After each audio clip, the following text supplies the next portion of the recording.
So, what do we do when we have people who are not performing with the behavior or the attributes that we like?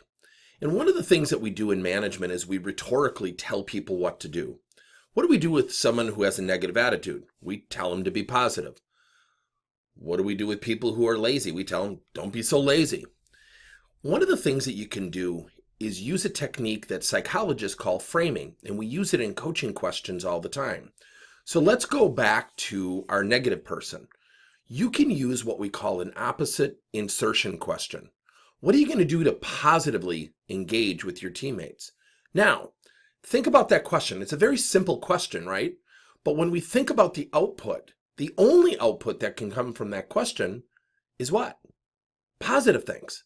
What are you going to do to positively interact with your teammates? Now, let's take a person who's lazy. What do we typically do? Again, we tell them, don't be so lazy. You've got to be less lazy. And we kind of just tell them what to do or try to tell them to change their behavior. See, what framing does is it gets people thinking differently. So what you can do with a lazy person is say, what are you going to do, Bob, to energetically get back to that customer? Or if I were to tell you that you have to energetically get back to that customer, what would that mean to you? And what actions would support that?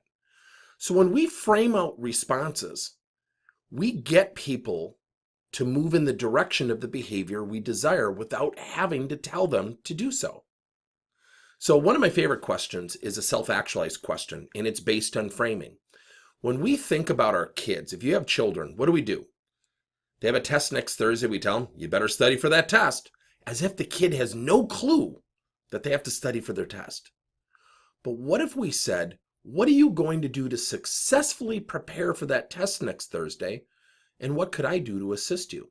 So think about when you're working with your employees of using questions that frame out positive or opposite responses that represent the very behavior that you want.